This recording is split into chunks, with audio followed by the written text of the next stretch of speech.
So I want to talk about what I believe to be the most important concept you can implement into your pre-ballet class. And I realize that's a very large statement to make because there are so many things to implement, but this really does, it has the capacity to transform your pre-ballet class into a very orderly, peaceful experience for everybody.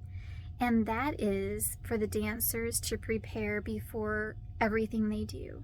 So let's say they're about to skip in a circle. You have them prepared with their feet together, their arms down, their bodies tall, their minds focused, their voices quiet. And they know this is how they prepare. And when it's time to skip, you say, okay, dancers, prepare to skip. And they get into position and they're ready. And then you go with the music. This is how it should be. Yes, even all the way down to the 3-year-olds. They can do this. And when they accomplish it, because it is not...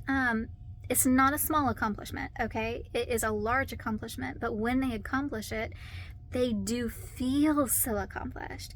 And it motivates them to keep behaving in responsible ways, to keep taking ownership of their bodies and their dancing and their learning.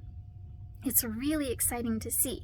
Now, I will say that at the beginning, when you are implementing this into your class, it can take some time. So if you're used to doing like 10 little dances in a pre-ballet class, you might find that you've cut down to 6 or 7 because it takes that much time to get everybody into position.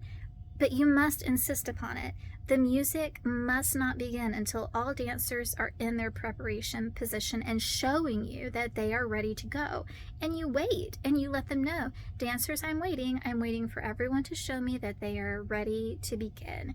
And you wait and you wait and you wait a little bit more until everybody is ready. Now, I realize this might not...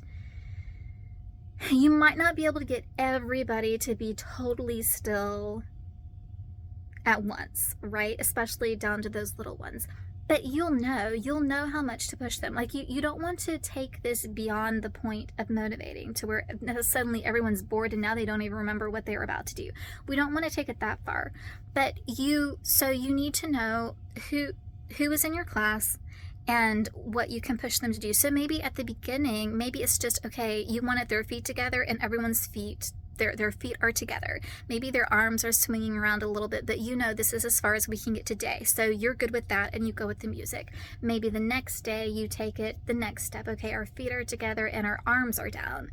Maybe their bodies are wiggling, but we've got those 2 elements in place. And so you wait for those 2 things to go and then you go with the music. So you build on it, right? We don't expect perfection at the beginning, but we expect their best from the beginning. It's just that their best becomes better every single time we do it. And this is up to you, the teacher, because they will not learn this unless you train your own self to wait for them to prepare.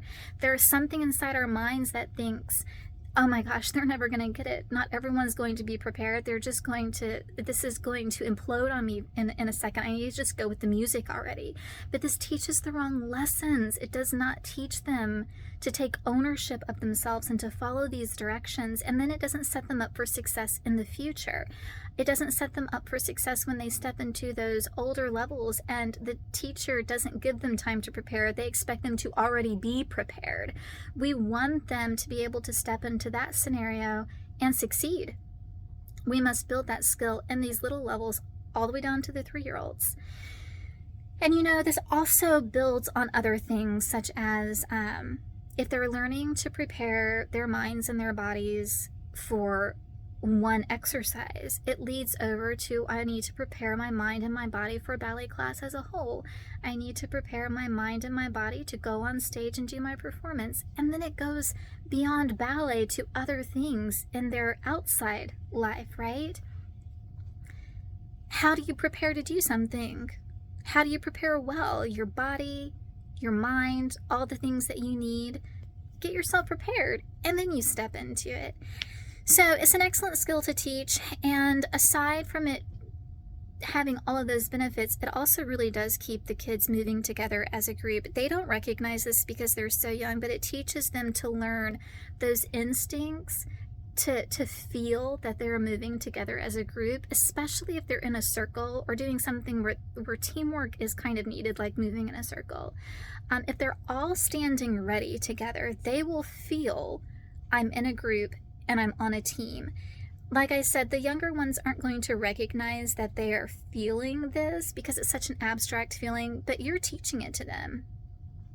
So it has so many benefits, and like I said earlier, the more you implement it, the more consistent you are, the faster they will pull into their preparation position, and then the more orderly and peaceful your pre-ballet class will go. And oh my goodness, peaceful and orderly, that is what we want in pre-ballet.